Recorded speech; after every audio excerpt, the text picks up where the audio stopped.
Pero en esta mañana vamos a hablar acerca de las mujeres.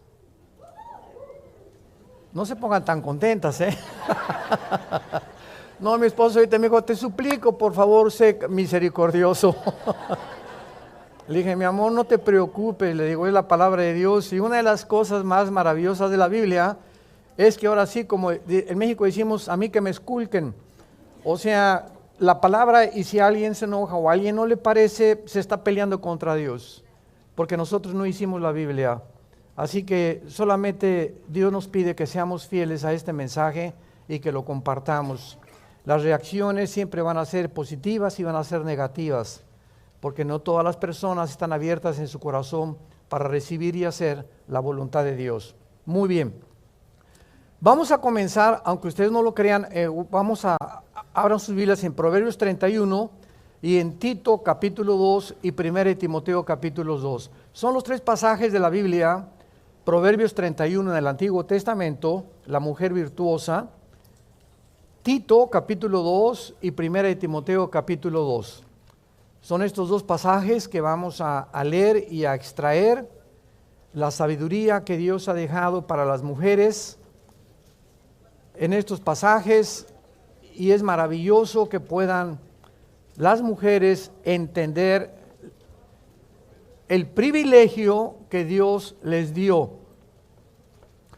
Porque cuando se hizo la primera promesa en la Biblia, la primera promesa en la Biblia del Mesías que tenía que venir a rescatarnos, a redimir a la humanidad, en Génesis 3:15 se le hizo a una mujer. Esto es impresionante. Y en esta promesa Dios le dice a la mujer que de su semilla, esto es lo más interesante, que de su semilla vendría el Mesías, de la semilla de la mujer. Y de la semilla de Satanás surgiría finalmente el anticristo. Pero lo interesante de esto y lo maravilloso del lenguaje encriptado de la Biblia es que a través de muchos siglos muchas personas de carácter científico comenzaron a interrogar y a burlarse de la Biblia, porque cuando Gregorio Mendel en 1860 comienza a hacer los primeros experimentos con chícharos para postular las leyes de la herencia, la Biblia decía que la mujer iba a tener una semilla, y se descubre que es el hombre el que tiene el esperma. A los que quieren apuntar, esta palabra semilla, siempre que la encuentren, es la palabra hebrea sera, con Z, sera, no Sara, donde compran las mujeres su ropa, sera. Y esta palabra sera es esperma, se tradujo muchas veces linaje o descendencia. Porque cuando ya hasta el siglo XX, de los 50, como ya hemos visto, los doctores Watson y Crick les dieron el premio Nobel de Medicina por descubrir el ADN, el ácido desoxirribonucleico, pues ya se pudo descubrir que hay en cada de las millones de células que tenemos en el cuerpo una información inteligente. Y que en el momento en que los 23 cromosomas de mi papá y los 23 cromosomas de mi mamá se unieron por el esperma de mi padre, si el esperma de mi padre traía el cromosoma Y, estaba determinando que el producto iba a ser varón, porque los cromosomas son los que determinan el género.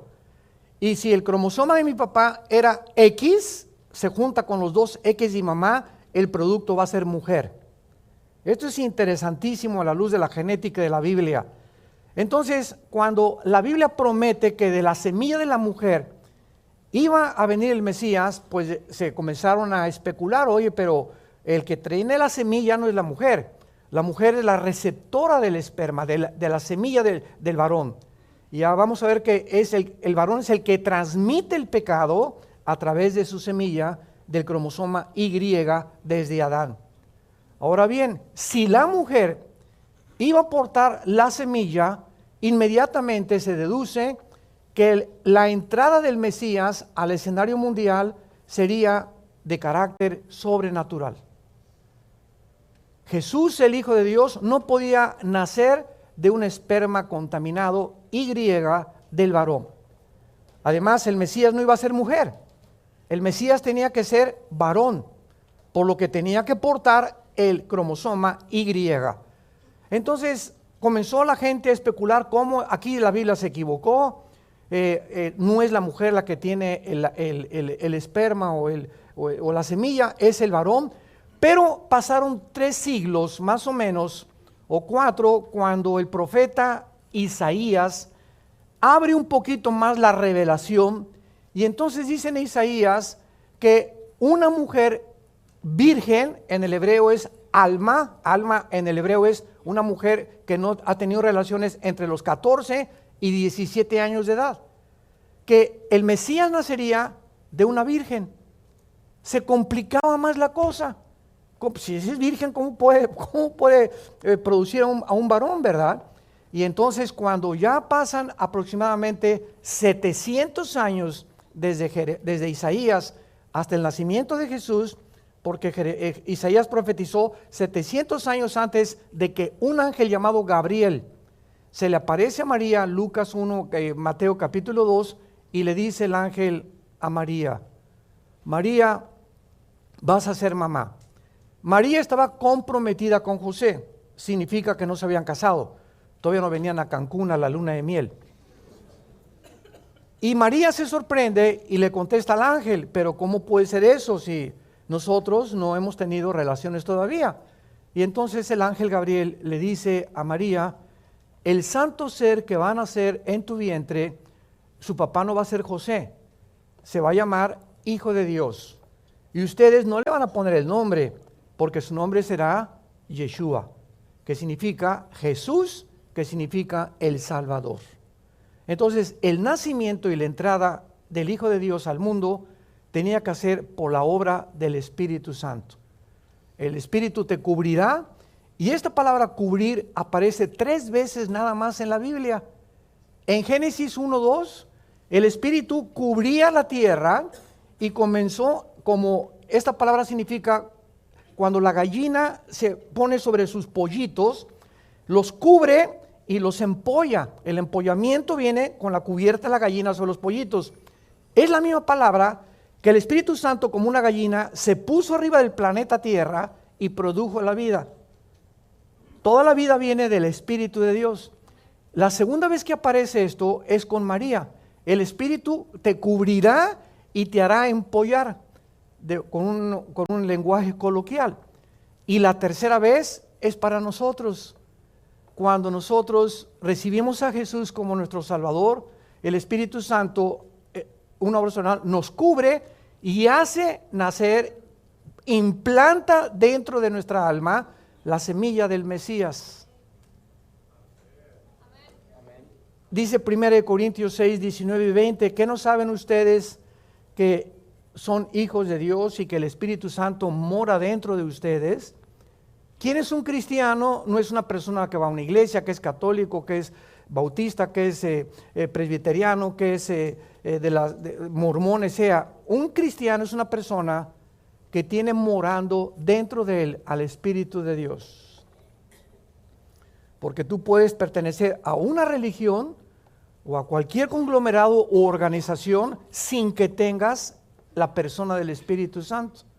Y las iglesias cristianas están llenas de personas religiosas que asisten y cumplen con algunas cosas, pero que no tienen morando la vida de Dios dentro de sus vidas.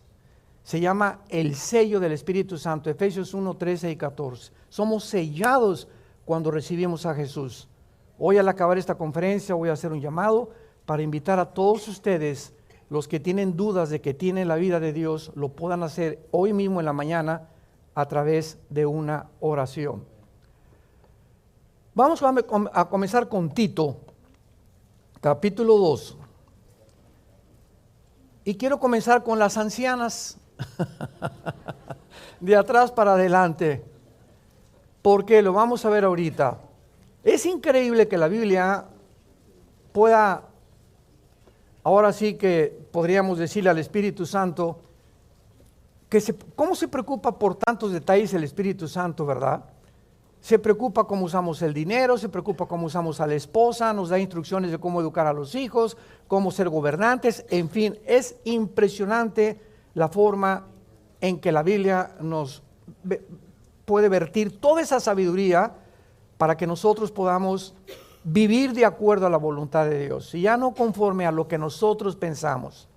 Dice en Tito capítulo 2, versículo 3, las ancianas, las viejitas, aquí no está hablando de antigüedad en cuanto a la sabiduría, sino en edad. Las viejitas asimismo sean reverentes en su porte, no calumniadoras, no esclavas del vino, maestras del bien, que enseñen a las mujeres jóvenes a amar a sus maridos y a sus hijos, a ser prudentes, castas, cuidadosas de su casa, buenas, sujetas a sus maridos, para que la palabra de Dios no sea blasfemada.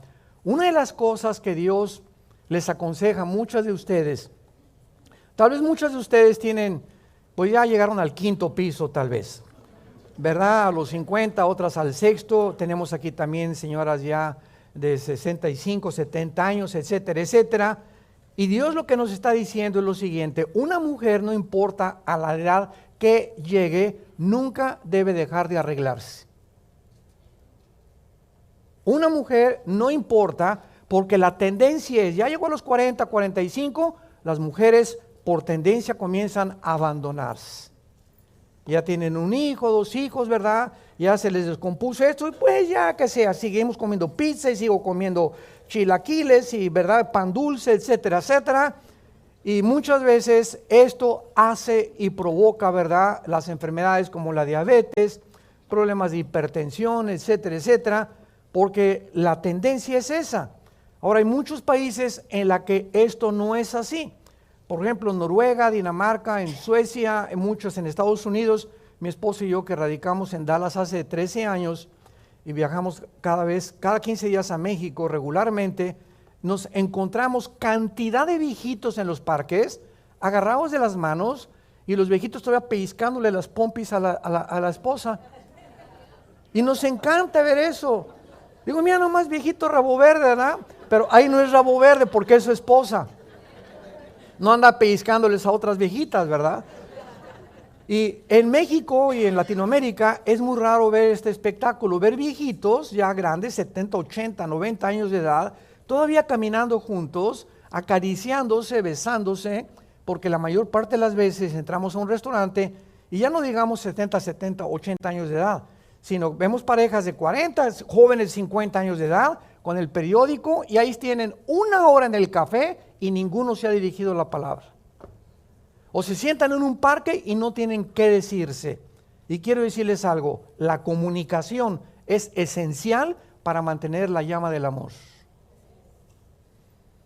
En cuanto a la comunicación en un matrimonio se rompe, ese matrimonio está divorciado emocionalmente, aunque vivan bajo el mismo techo.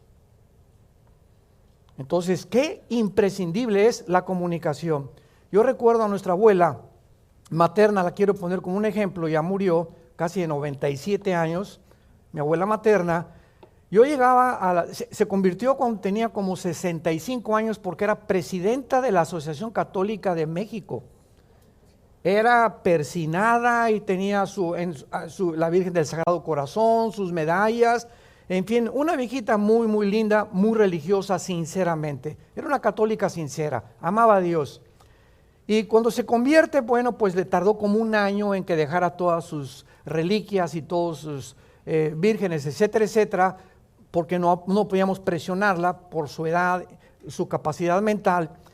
Y era una persona que cuando yo llegaba por ella, durante los últimos 4 o 5 años antes de que muriera, le encantaba venir a los estudios de la Biblia.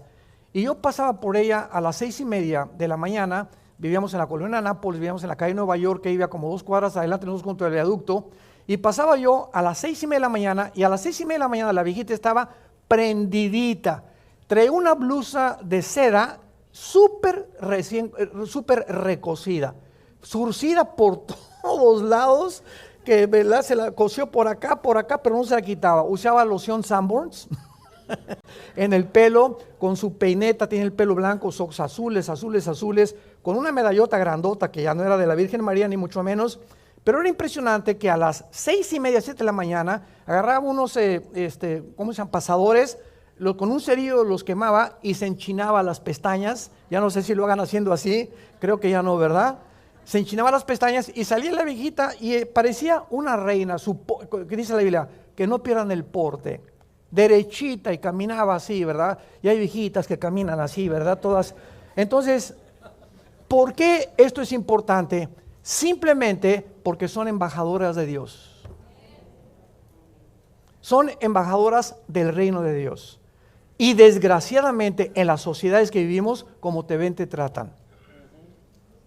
Esta es la razón por la cual los cristianos tenemos en lo posible estar bien vestidos, oliendo bien, no sucios, no chamagosos, no pues sí en el metro y traer el aletazo ahí que tienes 2 días sin ponerte desodorante, etcétera, etcétera, ¿verdad? Porque como yo les digo a mis hijas hoy, si llega un muchacho todo así despeinado, feo, hippioso, a querer pedirme permiso a mi esposa y a mí que si puede salir con nuestra hija, no le damos permiso. Simplemente, ¿verdad? Porque su manera de vestir nos habla mucho de su descuido y de su falta de preocupación en poder agradar a los demás. Entonces no vivimos aislados en el mundo, tenemos que vivir en una sociedad en la que tenemos que recordar que somos embajadores del reino de Dios. Las viejitas no deben ser chismosas. Aquí lo dice, no calumniadoras. ¿Y por qué pone énfasis en que las viejitas pueden ser chismosas? Porque los viejitos casi ya no tienen cosas que hablar. Y casi siempre los viejitos hablan del pasado. Viven en el pasado. Los niños viven en el presente. No saben qué van a hacer porque están en el presente. Entramos a la juventud, vivimos enfocados hacia el futuro. ¿Qué voy a hacer? Preocupados. Y pasamos los 50, 60 años de edad y comenzamos a retroceder. Y todo es el pasado. Ay, cuando yo era, y lo que yo hice, y mi mamá, y mi papá, porque ya no hay enfoque hacia el futuro. Entonces, como no tienen mucho que hacer, comienzan a hablar chismes nada más. ¿Y ya viste cómo se vistió? ¿Y ya viste que viene vestida de china poblana? ¿Y ya viste? Entonces, una viejita cristiana no puede mantener este lenguaje, porque no es agradable delante de Dios. Su responsabilidad es enseñar a las mujeres jóvenes. Enseñar a las mujeres jóvenes a que amen a sus maridos. Esta es la primera vez en el Nuevo Testamento que se enseña que las mujeres amen a su esposo. En Efesios 5 es el esposo amen a sus mujeres. Una vez me dijo una mujer, ya ves, nunca en la Biblia dice que nosotros las amemos a ustedes. Lee Tito 2:4. Ustedes también necesitamos el amor, porque es una necesidad imprescindible también de nosotros. Y que dice la Biblia que sean prudentes, cuidadosas de su casa. Una mujer cristiana, ya de edad, bueno, ya no se diga de las jóvenes, que salga el domingo a su iglesia o que salga de su casa y ahí está la basura de hace 2 días, el lavadero con los platos sin lavar, sin despolvar, su casa. Una mujer que no tenga cuidado de su hogar o de su departamento, a Dios no le agrada. Una mujer cristiana tiene que esmerarse en saber que su casa debe siempre ser pulcra, brillante, limpia, cuidadosa. ¿Por qué? Porque ahí vive su marido y no creo que haya ningún hombre que llegue a su casa en la noche y que encuentre la basura y que encuentre los platos y las camas sin tender, porque la mujer ya se olvidó, pero es presidenta de la escuela dominical. Y canta la alabanza o hasta directora de la alabanza es, pero sin embargo ha abandonado su primera responsabilidad, que es su casa. Vean ustedes los detalles de Dios, que sean cuidadosas de su casa. Muy bien, vamos a pasar ahora a Timoteo. 1 Timoteo capítulo 2. Y ahora vamos a pasar con la forma como las mujeres deben de vestirse. ¿Hasta eso, pastor? ¿Qué es tan importante como una mujer debe de vestirse? Vamos a ver por qué. 1 Timoteo capítulo 2. versículo 9. Asimismo que las mujeres se atavíen, esa palabra ataviarse es vestirse de ropa decorosa, con pudor y modestia, no con peinado ostentoso, ni oro, ni perlas, ni plata, ni vestidos costosos, sino como buenas obras, como corresponde a mujeres que se dicen ser cristianas o que profesan la piedad.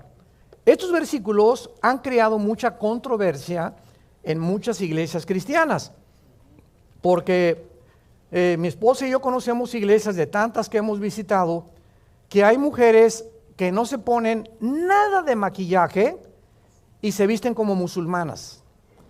Y hay otras iglesias que hemos ido donde las mujeres parecen árboles de Navidad.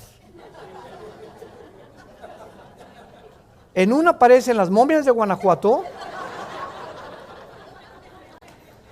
y en la otra árboles de Navidad, o sea, cargadas, ¿verdad? Unos aretotes y morado por aquí, morado el pelo y verde por acá, etcétera, etcétera. Y dices, bueno, ¿realmente es el Circo Soleil? ¿O trabajas de trapecista en el Circo Soleil? Entonces, los extremos siempre es una tendencia del ser humano, irnos a los extremos. Hay muchas iglesias cristianas, me reservo la denominación, que a las mujeres les prohíben pintarse la cara, usando este pasaje y llevándolo a un extremo. Y además, las mujeres se sientan en este lado y los hombres en este lado. Y además, con un velo en la cabeza, las mujeres. Estoy hablando de iglesias cristianas, me reservo la denominación. Si mi esposa y yo nos invitan a una iglesia a compartir la palabra de Dios, nosotros nos sometemos a esta iglesia. Y mi esposa me dice, me pongo el velo, póntelo, no venimos a tropezar ni a combatir contra ellos. Y yo me siento al lado de los hombres, pero cuando nos vamos, el pastor no se la va a acabar. Pero públicamente, ¿verdad? Sería antidecoroso, sería falta de honestidad y de ética mía el públicamente degradar al líder de esa iglesia. Igual si tienen una doctrina diferente a la mía, no me meto mucho con ella, voy a predicar el mensaje y aquí en corto vamos a comer y a cenar y ya le comparto al pastor y le digo, ¿verdad? Hermano, ¿verdad? ¿Está usted exagerando en esto? Y ya si me dice, bueno, pues es nuestra costumbre, que Dios los bendiga. Pero son exageraciones. Y esto no debe ser. Una vez yo estaba al sur de México, en la Plaza de Toros, una cruzada de jóvenes, y me acuerdo que en esta ciudad del sur de México, me reservo también el nombre y la denominación, había 38, 39 grados, casi 40 grados de temperatura, un calor impresionante ahí en la Plaza de Toros. Y entonces, ¿qué hice yo? Me arremangué las mangas de mi camisa, traía mi corbata, y se acercan y me dicen muchos pastores, hermano, tápese porque está usted asomando la carne. Dios sabe que les digo la verdad. Y dije, ¿what? ¿Qué? Es que la carne no puede estar expuesta. Yo no quise alegar porque ya faltaban como un minuto para poder comenzar la conferencia, pues ya me tuve que bajar la de ese, y ya me las abroché, lo obedecí, ¿verdad? Pero les repito, no me volvieron a invitar. Jamás regresé a esa ciudad. Porque en la noche me preguntaron, ¿usted tiene algo que aportarnos y consejos? Y pues les dije hasta la despedida. En amor. Que las mujeres se vistan de ropa decorosa, con pudor y con modestia. La palabra con pudor y con modestia significa conforme a la moral. Ahora, no significa que no se pinten. Todas las mujeres pueden pintarse, ¿verdad? No hay ningún problema. Tampoco hay problema que se hagan cirugía plástica, me han preguntado eso. ¿Puede una mujer cristiana, o puede un hombre hacer cirugía plástica? Escuchen, Dios no está en contra que nos veamos mejores. Hay que carnal, eso no es carnal, el carnal se lleva en el corazón. Entonces, si una mujer quiere agarrarse la naricita, ¿verdad? No que no se la pongan de Bambi, ¿verdad? Hasta arriba. Y hay otras que se les pasa la mano, ¿verdad? Y quedan así, todos así, deformes, de tantas operaciones que han exagerado. Entonces, otra vez se fueron al extremo. Pero que una mujer, ahora yo consulté a un cirujano de estética muy, muy famoso, cristiano, y le pregunté, oye, ¿tú qué consejo das a las mujeres? Porque esa pregunta nos la hacen a nosotros, Y nosotros tenemos que saber contestar el mayor número de preguntas posibles. Me han preguntado que si una mujer se puede hacer cirugía plástica y a qué edad la primera cirugía plástica. Y este doctor, este médico, experto en cirugía plástica, me dijo, yo recomiendo que todas las mujeres que se quieran hacer una jaladita no se la hagan nunca antes de los 40 años. Como en el pasado Miss Universo, entre 18 y 23 años de edad, el 85% de las mujeres de Miss Universo de la última estaban operadas de las piernas, de las pompas, el busto, las caras. Y le dije, ¿por qué? Me dice, porque los músculos, Armando, y todos los tejidos de la cara no llegan a completarse ni a madurar antes de los 30, 35 años de edad. Y si se operan antes, va a crecerles un poco más el lado derecho o la boca, y van a estar a los 40, 50 años deformadas. Entonces, si quieren ustedes darse una jaladita, se la pueden hacer. Y me dijo, y sabes una cosa, recomiendo no más de 2. La segunda, al 60. A los 60. Dice, tiene que pasar 15 o 20 años, yo no opero a una mujer que me diga, me acabo de hacer una operación hace 5 años. Se tiene que esperar. ¿Por qué? Para que su cutis vaya adaptándose al crecimiento normal que Dios nos ha dado. Entonces, si lo quiere hacer, no hay ningún problema. Se pueden pintar, se pueden poner el pelo bonito, ¿verdad? Etcétera, etcétera. Y lo que la Biblia está hablando es la exageración.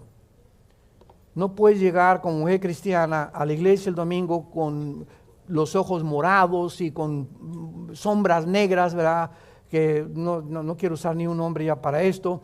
Y el pelo por acá todo, y unos aretotes así que hasta parecen cascabeles que todo el mundo escucha cuando se te mueven los aretes, etcétera, etcétera. Es a lo que Dios se refiere. Y ahora, ¿por qué las mujeres deben vestirse con pudor y con modestia? Simplemente, señoras que nos acompañan, porque a los hombres las tentaciones nos entran por los ojos.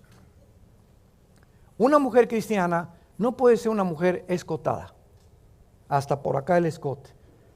Tiene que tener cuidado de sus minifaldas que usa. Y si usa minifaldas o usa pantalones demasiado apretados, que parece que va a montar a caballo, que se ponga una falda. Entonces me han preguntado, ¿una mujer puede subir en pantalones a predicar o a compartir un estudio? Sí lo puede hacer, pero que se tape, ¿verdad? Con sus pantalones apretados y que no ande caminando ahí enfrente de todos. ¿Por qué? Porque a los hombres las tentaciones nos llegan por los ojos. Y alguien puede decir, ¿y qué culpa tenemos que sean tan cochinotes los hombres? Es que tú no puedes, dice la Biblia, que Dios quiere que tengamos la mujer y la ayuda idónea, no la tropezadora idónea. Entonces, tu manera de vestir, tienes que entender algo. El hombre tiene la tendencia, es la naturaleza del hombre. Pasa un bikini y pues ya lo vimos. Ahora cuando ya comenzamos a educar nuestra alma y nuestro espíritu, ya lo vi una vez, pero no la filmo. Entonces voy a una playa, hemos ido a playas donde ni siquiera traen ya el brasier las mujeres, y pues ya la vimos, ¿verdad? Y ya, ni modo, Señor, y lávame con tu sangre, ten misericordia, Señor, de mí, ¿verdad? Está dura la cosa. Y los hombres no podemos ser mustios, ¿verdad? Una vez me encontré un hermano que me dijo, no, hermano, yo jamás, aunque las vea, soy atraído por las tentaciones. Le dije, cálmate, Malaquías.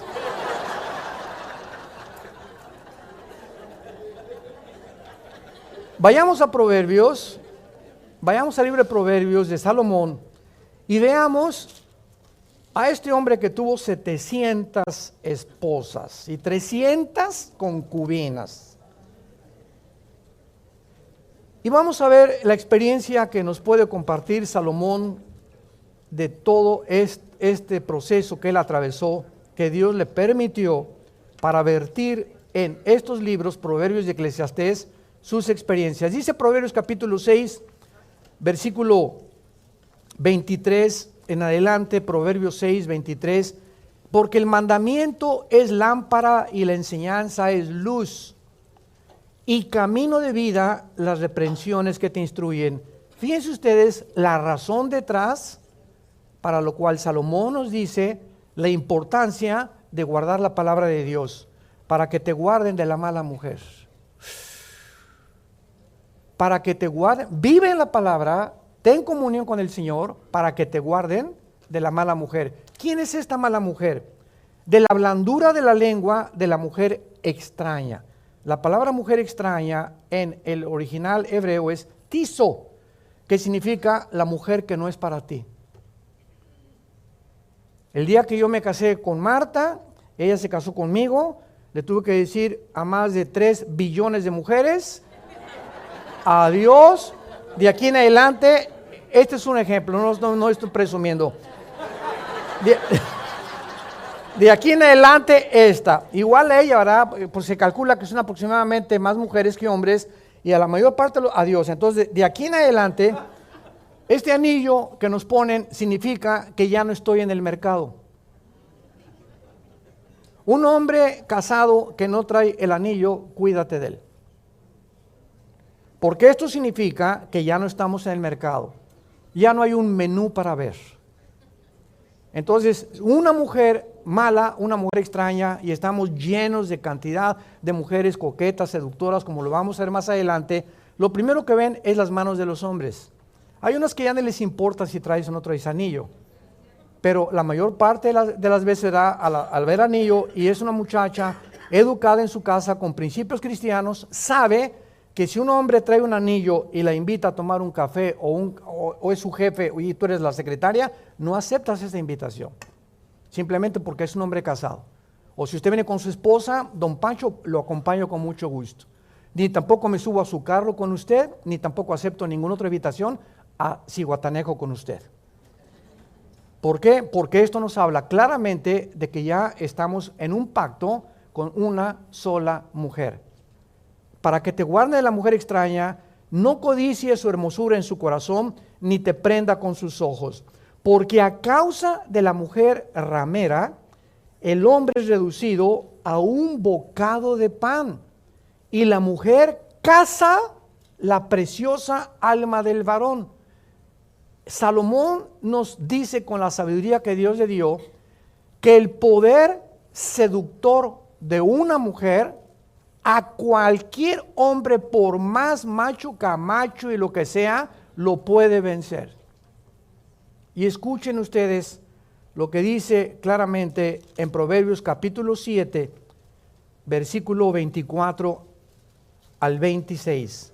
Proverbios 7, 24 al 26. Ahora pues, hijos, óiganme, estén atentos a las razones de mi boca. No se aparte tu corazón a sus caminos, no hierres, está hablando de las mujeres, en sus veredas, porque a muchos ha hecho caer heridos, y aún los más fuertes han sido muertos por ella. El hombre más sabio de la Biblia, Salomón, cayó por mujeres. El hombre más fuerte de la Biblia, Sansón, fue seducido por Dalila. Y el hombre que se menciona conforme al corazón de Dios, David, cayó en pecado por una mujer. ¿Qué nos está diciendo la Biblia a los hombres? Por más que tú quieras, no dejes que una mujer se te acerque demasiado a ti. Yo les aconsejo, vamos a tener el mes que entra un congreso de pastores internacional en México, y a los pastores siempre les digo, un pastor nunca le da consejería a una mujer sola. Nunca. Si quiero una consejería, mi esposa tiene que estar conmigo, más si es joven la muchacha. Un pastor jamás sube a una muchacha a su vehículo, jamás. Está lloviendo, te compro un paraguas. Jamás lo hacemos. ¿Por qué? Porque el espíritu está presto, Marcos 14:38, pero la carne es débil. Débil, débil, débil, débil. Mentira que vas a aguantar. No es cierto, no es cierto, no es cierto. Estás tentando a Dios. Entonces tenemos que poner un cerco a nuestro alrededor y no jugar con el pecado. Dice más adelante Proverbios, ¿jugará el hombre con brasas sin que sus vestidos ardan? Estarás viendo continuamente a mujeres más jóvenes, sus piernas, tu secretaria, sin que tú no lo sepas, te estás preparando para el adulterio. Nadie cae en adulterio de la noche a la mañana.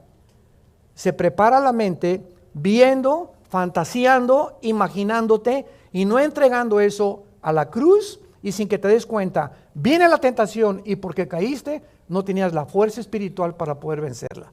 Creías que la tenías, pero separados de mí, dijo Jesús, nada pueden hacer. Vayamos ahora a Proverbios 31. Ya pueden respirar.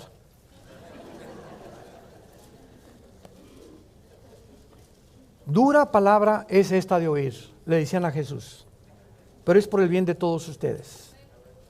Dios quiere nuestra felicidad y Dios sabe perfectamente bien de qué calibre estamos hechos, de qué material estamos hechos. Por eso todo el capítulo casi de 7 Romanos, Pablo dice, porque el bien que quiero no lo puedo hacer, sino el mal que no quiero encuentro que muchas veces lo hago, porque he descubierto que el mal está dentro de mí. Traemos una naturaleza pecaminosa que continuamente se opone a la naturaleza espiritual que Dios nos ha dado. Y si yo no fortalezco mi naturaleza espiritual, voy a ser vencido por una mujer. Estamos en la época, en los últimos 20 años, nunca en la historia habían caído tantos hombres de Dios, en toda la historia, por adulterio. Pastores en su iglesia que se fueron con la alabanza, con la secretaria, y siempre preguntan ¿por qué? Porque jugaron con el pecado. Y sobre todo cuando creemos que ya somos famosos, que ya estamos en la televisión, tenemos el derecho y tenemos el privilegio. Dios me necesita. ¿Qué estupidez tan grande puede cometer un hombre? El hecho de que seamos usados por Dios no es por lo que seamos, sino por la gracia de Dios. Y mientras más seamos usados por Dios y más te bendiga Dios, más cerca de Él debes de vivir. En Proverbios 31, versículo 10 en adelante, la Biblia describe a través de Salomón a una mujer. Esta mujer que se describe es como un modelo que el Espíritu Santo nos retrata, y lo interesante es que se le llama virtuosa. La palabra hebrea chayil, C-H-A-Y-I-L en el hebreo, chayil. La palabra chayil, que se tradujo virtuosa, significa guerrera. Guerrera, que no se da por vencida. Básicamente, en el arameo es que no se rinde. En el hebreo es que es una mujer que enfrenta la adversidad, que enfrenta los problemas, las tribulaciones, porque trae una fuerza interna que nunca la va a convertir en una víctima de las circunstancias. Qué importante es esto. Los problemas que tenemos en la vida nos pueden victimizar. Puedes llegar ahí, pues, mi papá me abandonó y me violó mi papá y nadie me quiere, etcétera, etcétera. Y en ese momento comienzas a volverte enemigo del mundo porque crees que el mundo está en contra de ti. Edgar J. Hoover fue presidente del FBI, fundador y presidente de la Oficina Federal de Investigaciones, FBI en Estados Unidos, y sirvió a casi 5 presidentes, casi 5 administraciones. Y antes de morir, Hoover, independientemente de su vida sexual que él tenía, le preguntaron, ¿qué característica ha encontrado usted en los delincuentes juveniles? Y Hoover contestó y dijo, la característica principal de todos los que se encuentran en las cárceles y de los delincuentes juveniles es que ellos creen que el mundo está en contra de ellos. Y ellos están en contra del mundo. Se sienten que el mundo les debe algo. Mis papás me deben algo. El mundo me debe algo. Y por eso soy como soy. Se victimizan. Y eso es lo peor que le puede pasar a un ser humano. ¿Saben ustedes cuándo se alcanza la madurez? La madurez se encalza cuando la persona llega a entender que nadie es culpable de cómo soy más que yo mismo. Cuando dejas de echarle la culpa, es que mi esposo es el que ha hecho mi carácter, o es mi papá que me violó, o esta persona, o en la escuela, o el gobierno. El día que dejemos de culpar a nadie, soy como soy porque así yo lo he decidido. Se llama en la Biblia la ley de la responsabilidad individual. Cada decisión que yo he tomado va a tener consecuencias para bien o para mal. Y las decisiones que he tomado son las que han provocado y han formado mi carácter. Yo soy el que he respondido de esta manera. Cuando una mujer me dice, es que mi esposo, si tuviera otro hombre que no fuera mi esposo, sería feliz, o viceversa, esa mujer ha creído que el esposo es la fuente y el origen de su felicidad y no Dios. Entonces, como él no la hace feliz, es infeliz. Imagínense nada más. Si no me haces feliz, pues sé tú infeliz, pero yo soy feliz porque mantengo mi relación con Dios. Y te quieres portar como un chango, pórtate como un chango. Pero a mí nadie me va a robar mi felicidad, ni mi paz, ni mi tranquilidad, porque mi felicidad no depende de ti, Pancho, depende de Dios.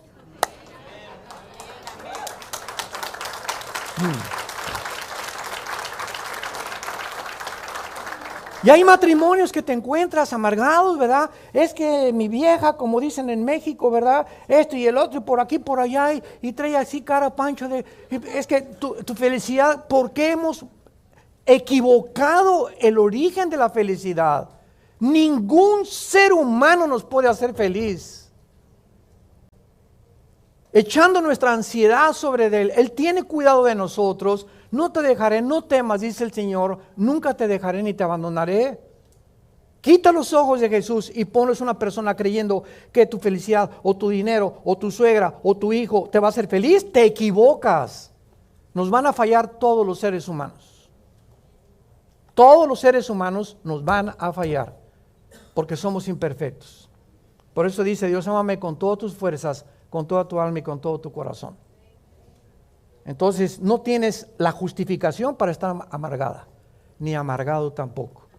No te victimices. Ya salte de esa cárcel que tú te has puesto. Sé libre. Vivimos bajo la ley de la libertad en Cristo Jesús. Esta mujer virtuosa es una mujer guerrera y veamos algunas características de ella. Porque repito, es la palabra chayil, que significa fuerte, valiente, guerrera, que no se rinde, que no se da por vencida. Ahora, dice el versículo 10, que esta mujer, y pregunta el Espíritu Santo, qué interesante, ¿quién la hallará? ¿Quién podría contestar esta pregunta? Porque el que encuentra esta mujer, dice ahí, que su estima sobrepasa el dinero del mundo.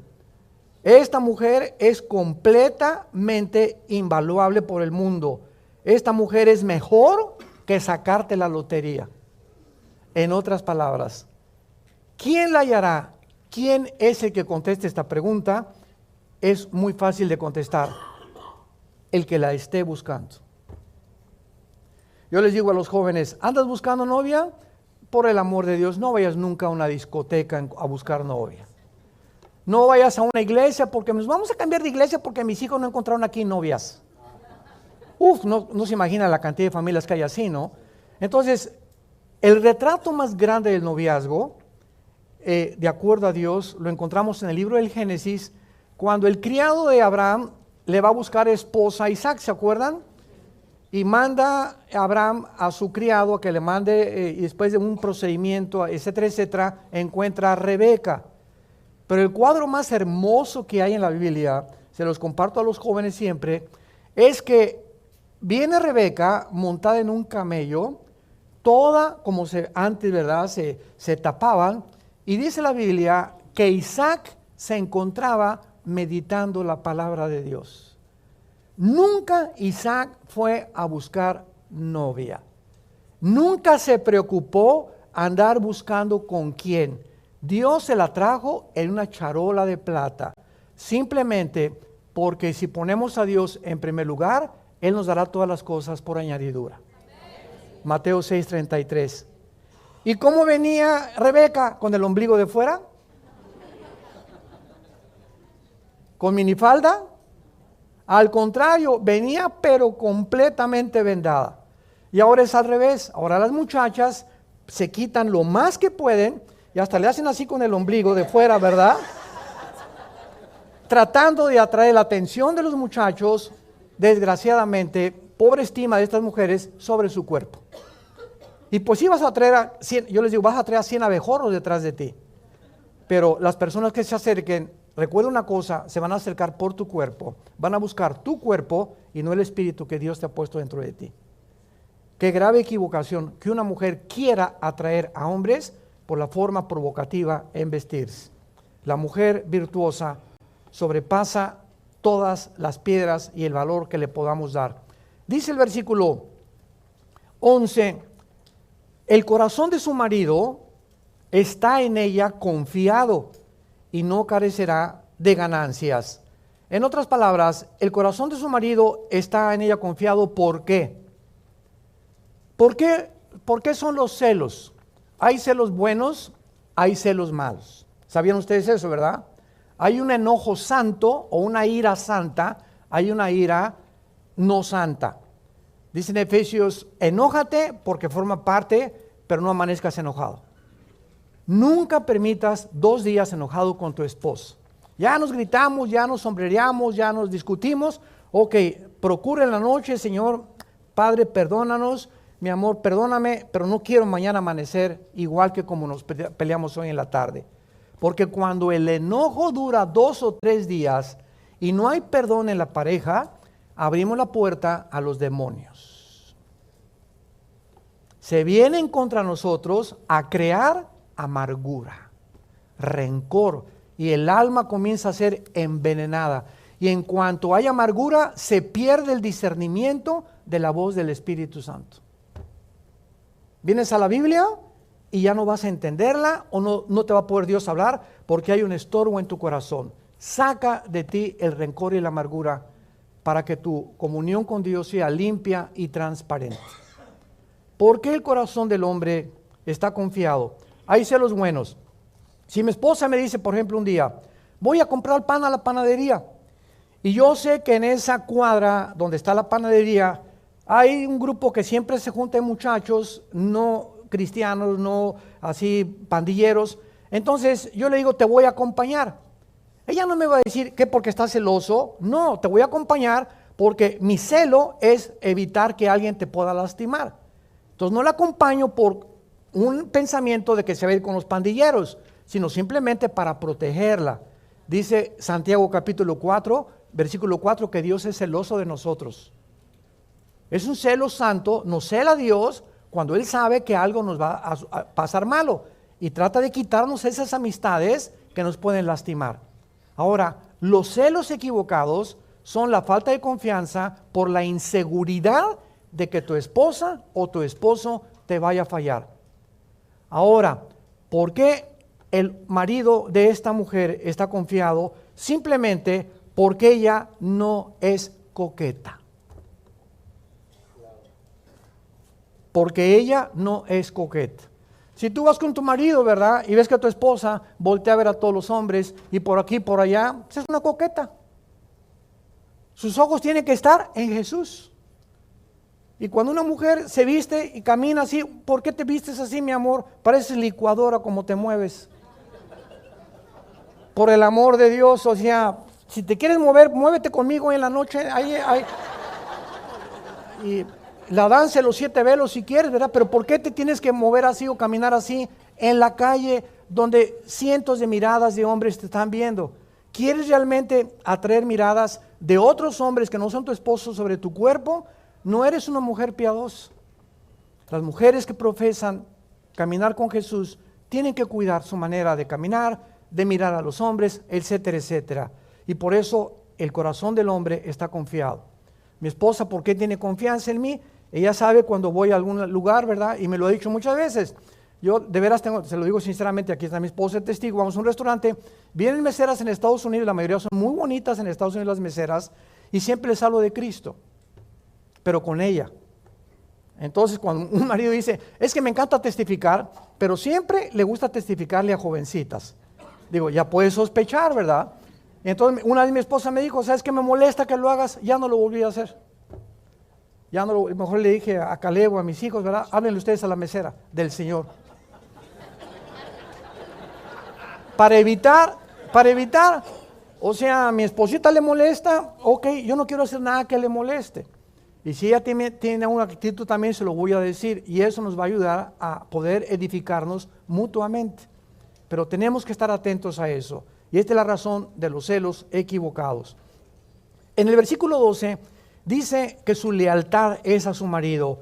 le da a ella, o sea, al marido, bien y no mal, todos los días de su vida.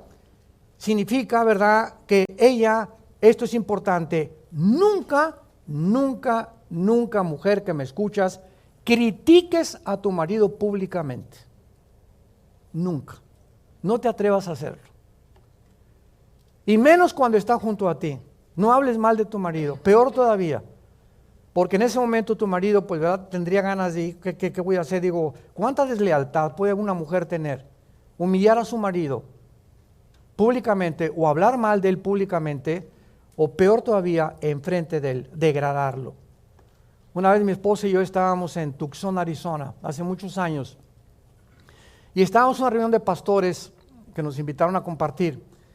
Y había un pastor bautista, ya se murió, también ella ya se murió, y estábamos todos así en la reunión, y de repente ella llega y lo agarra el pelo y le comienza a hacer así. Enfrente de todos, te dije que me dejaras el dinero, y le hacía así la cabeza.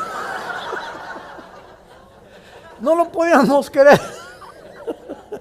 Mi esposa es testigo de eso también. No lo podíamos creer que pudiera ser. Qué mujer, ¿no? Y él, pues sí, te vio al ratito, le decía él, ¿verdad? No duró mucho tiempo este hermano. Pero ¿a qué grado puede llegar una mujer, no? Ya no solamente hablar mal de él, sino que qué manera de humillarlo. Llega por detrás, enfrente de todos los pastores, lo agarra así el pelo, así el chongo, y le comienza a hacer así, ¿por qué no me dejaste la tarjeta de crédito? Y me fueron a cobrar el gas, y él hasta los lentes se le cayeron, nada más le hacía así la cabeza. Dice en el versículo 13 y 14, ella busca lana y lino, con voluntad trabaja con sus manos, es como un ave de mercader, trae su pan de lejos. Aquí vemos su productividad. El uso y la rueca eran apartados para hilar y torcer hilos en la antigüedad. Dice el versículo 19, aplica sus manos al uso y sus manos a la rueca. Eran aparatos para hilar y torcer los hilos. Y esto nos enseña que el diseño perfecto de Dios para la mujer es que trabaja en su casa.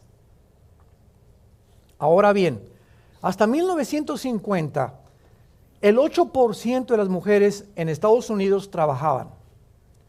1960 subió al 20%.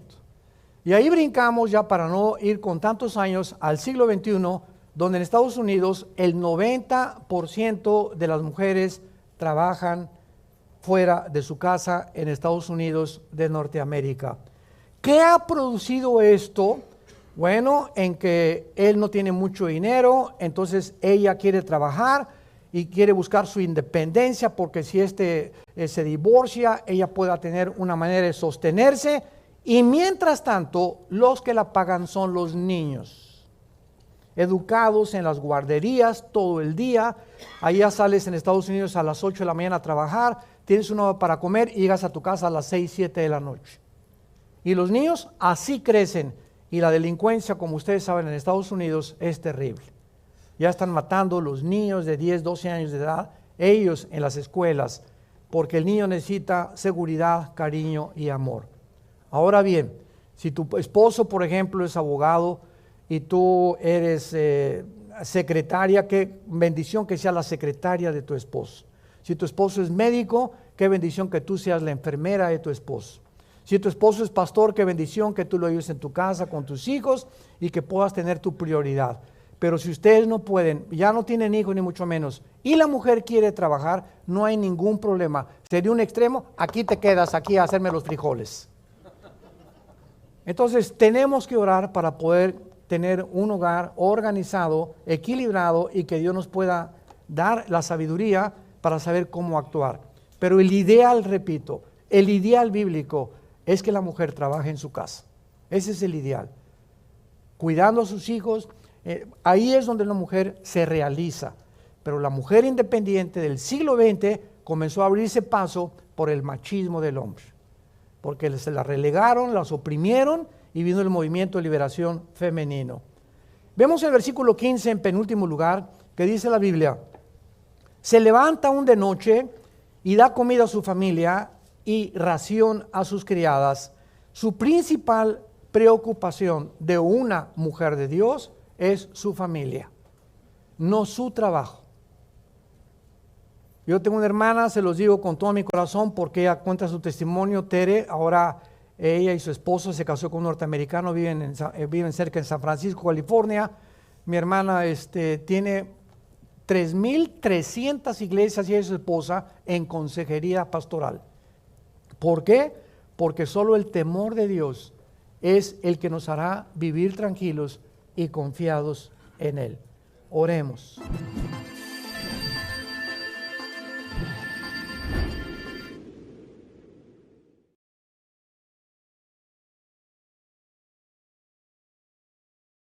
Quiero compartir con ustedes esta serie titulada, que iniciamos hoy, El falso profeta, a los que quieran apuntar, y la imagen de la bestia. El falso profeta y la imagen de la bestia. Mientras más rápido nos acercamos al final de la historia, podemos descubrir la increíble deshumanización que ya predomina en el mundo. Cuando hablo yo de deshumanización, ustedes tienen que estar conscientes como hijos de la luz, como santos de Dios, de que uno de los proyectos más grandes que hay ahorita son dos proyectos principales que detrás de las cortinas, aunque ya hay mucho que ya se está pudiendo vislumbrar, se está desarrollando en el mundo, y uno es la transhumanismo o el transhumanismo. O sea, se están desarrollando en China, ya están tratando de desarrollar soldados con superpoderes. Así que todas estas series de televisión de los superhéroes y Superman, que comenzó en los 50, etcétera, Batman y Mujer Maravilla, ¿verdad? De alguna forma el mundo está llegando a este punto donde están mezclando ya genes, embriones, para producir superhombres, que fue el sueño principal del padre del ateísmo del siglo XX, Friedrich Nietzsche. En su libro Así hablaba Zaratustra, él soñaba con un superhombre porque él se decepcionó cuando su padre, que era pastor en Alemania, era pastor, el papá de Friedrich Nietzsche, murió de un problema grave en el cerebro. Él se decepcionó porque Dios no lo sanó de acuerdo a su sentir y se volvió ateo. Pero él soñaba con que el ser humano que va a triunfar va a ser un hombre sin compasión, deshumanizado, sin sentimientos, para poder realmente crear un monstruo de criatura. Entonces Hitler absorbe la enseñanza de Friedrich Nietzsche, y Hitler soñó con crear una super raza, la super raza aria, donde todos fueran güeros y de ojos claros. E hizo experimentos con el doctor Mengele, ¿verdad? Como ustedes no tienen idea, que iban a crear un Frankenstein si no hubiera sido derrotada Alemania en 1945. Entonces, mientras más rápido nos acercamos a la historia, Satanás va a tratar de corroer, tratar de desbaratar, tratar de hacer a un lado o de ensombrecer la imagen de Dios en nosotros. La imagen con la cual fuimos creados a semejanza de Dios. Va a tratar de destruirla Satanás, y esta es la deshumanización que estamos viendo ahorita. Y podemos oír claramente todos los días hablar a líderes políticos, religiosos del mundo, manifestando una completa y total y absoluta insanidad mental. No puedes creer lo que tú puedes oír actualmente de la mayoría de los líderes políticos y religiosos en el mundo. No puedes creer que sean personas inteligentes, porque hablan ya con una patología de insanidad mental que dices: Dios mío, ¿cómo es posible que esté el mundo siendo guiado por estos locos? Porque es una locura total. Y no cabe duda que además de este triste liderazgo, agreguémosle la cantidad de mentiras que se propagan cada día mediante los medios masivos de comunicación con el propósito diabólico de deteriorar el carácter del ser humano. El carácter del ser humano está siendo deteriorado a una velocidad en la que a muchos que nos escuchan les está pasando lo que a la rana, el famoso cuento de la rana, que si agarras una rana y la metes en agua hirviendo en la estufa, ahí la rana, en lugar de que brinque cuando está hirviendo el agua, se muere hervida por la temperatura de su sangre. Y así está pasando con la mayor parte de los seres humanos. Se están acostumbrando a la depravación moral, a la degeneración, a las mentiras, a que lo anormal sea ahora normal. Estamos en un mundo muy difícil, muy peligroso. Y esto lo anunció el apóstol Pablo en su segunda carta a Timoteo, capítulo 3. Timoteo debe saber esto, que en los postreros días, que son los que estamos viviendo, vendrán tiempos peligrosos. Y esta palabra peligroso en el griego es chalepos, que se tradujo solamente 2 veces en todo el Nuevo Testamento. La primera con el endemoniado gadareno, se tradujo salvaje. O sea, vendrán tiempos salvajes. El salvajismo de la gente se manifestará principalmente en las grandes ciudades, como ya lo estamos viendo hace algunos meses. En Estados Unidos salieron, ¿verdad?, grupos de izquierda a derrumbar la estatua de Abraham Lincoln, de George Washington, de Martin Luther King, etcétera, etcétera, a incendiar patrullas, destruir comercios, etcétera, etcétera. Estamos viéndolo en Europa, en Francia, en Inglaterra, en Italia, en México, en Sudamérica. Un salvajismo, una anarquía de la gente, y donde este fenómeno en Estados Unidos llegó al clímax cuando a la policía le prohibieron actuar, que no se metieran, que los dejaran derribar las estatuas, que dejaran hacer lo que estaban haciendo. Y todavía llega este salvajismo, esta peligrosidad en la que estamos viviendo, en la que la misma gente en las ciudades comenzó a proponer en los Estados Unidos de Norteamérica que quitaran a la policía. Defund the police en inglés. ¿Se imaginan ustedes cómo puede el hombre llegar a la locura? Y comenzaron a decir, bueno, ¿y quién nos va a proteger cuando nos asalten en las calles? ¿Quién nos va a proteger cuando violen a tu niña? ¿Quién va a proteger cuando a un asesino entre a matar a todos los estudiantes de una escuela? ¿Cómo es posible que pudiera ni siquiera pasar por la imaginación que se pudiera lograr eliminar las fuerzas políticas del orden? Esta es la razón, santos de Dios, por los cuales la Biblia nos revela en sus últimas páginas, como lo vamos a comenzar a ver, que al final de los tiempos surgirán 2 personajes diabólicos, y los cuales el Espíritu Santo les dio el nombre de bestias. 2 personajes surgirán en los tiempos que estamos viviendo, y en la Biblia se usa el término para clasificarlos como bestias. En otras palabras, ¿por qué se usa la palabra bestia para definir al anticristo y al falso profeta? Porque serán 2 personajes siniestros, sin compasión alguna, sin sentimientos, ni amor, ni bondad, ni emociones, sanguinarios y depredadores, llenos de odio por la humanidad.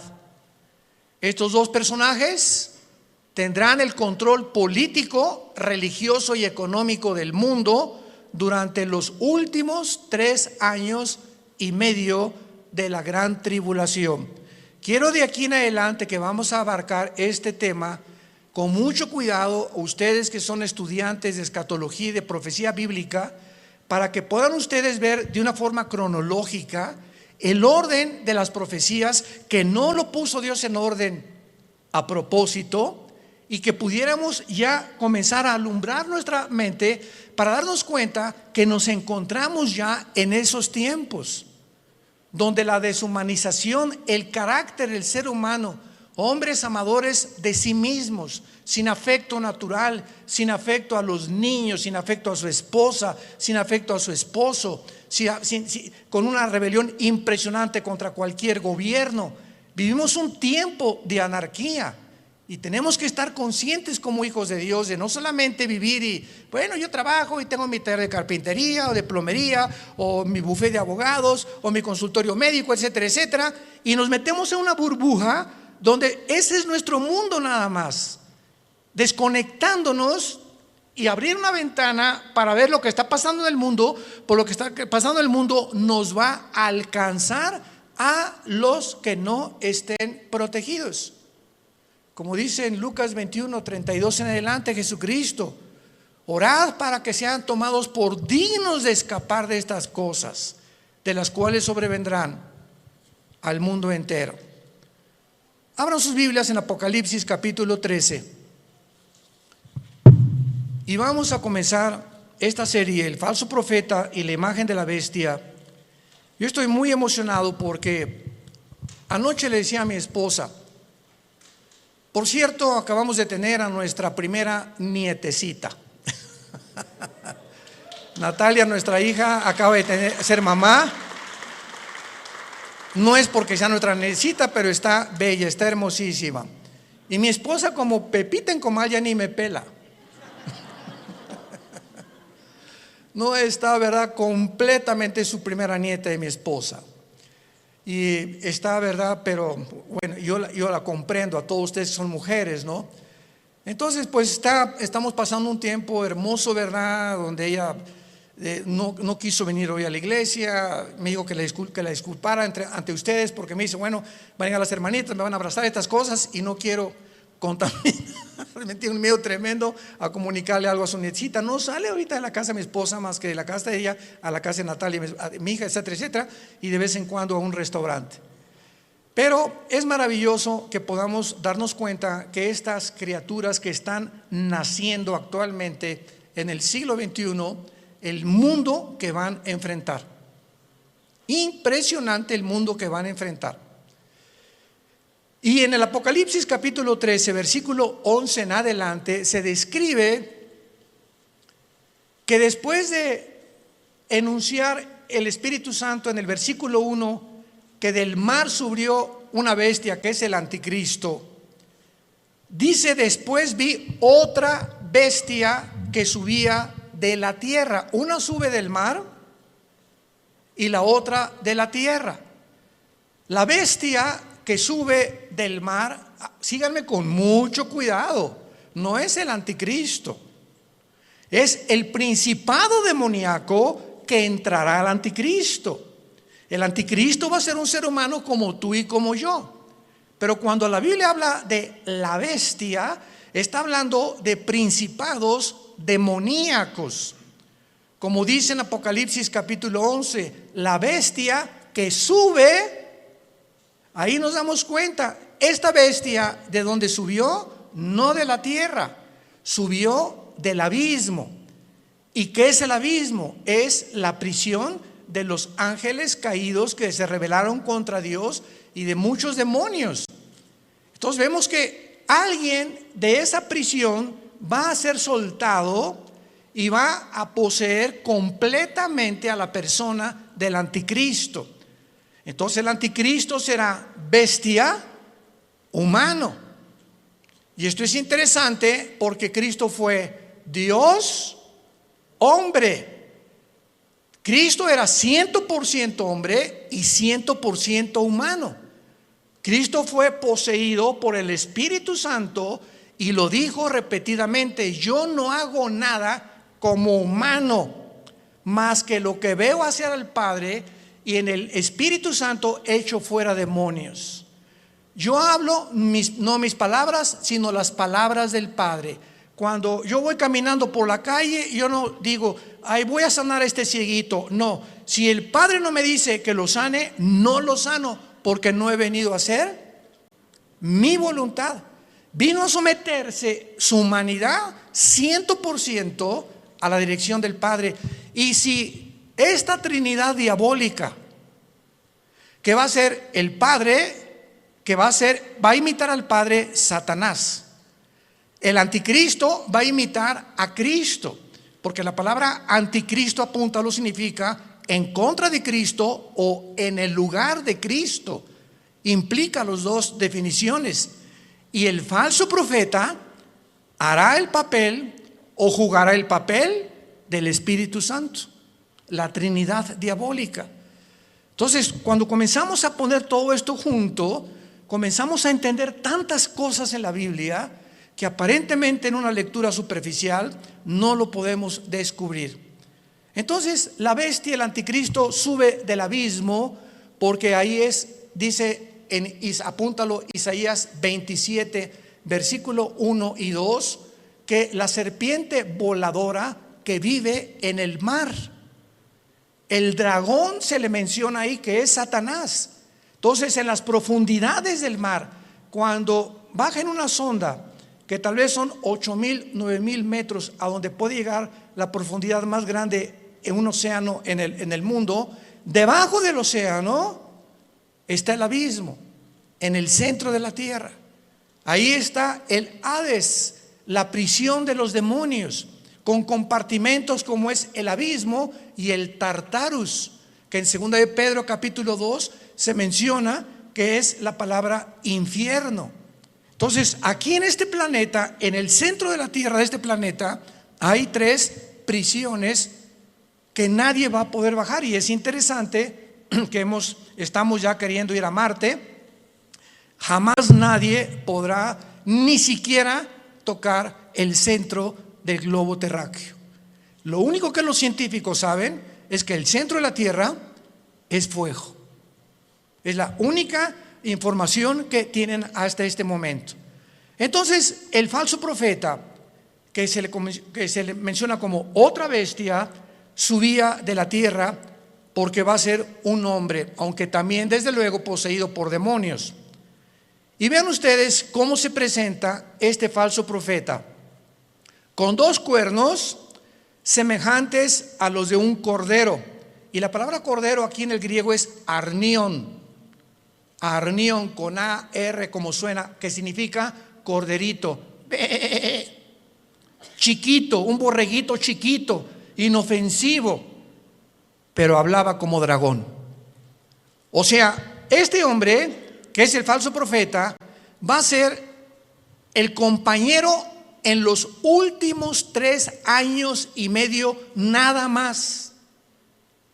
En los últimos 3 años y medio de los 7 años de la tribulación.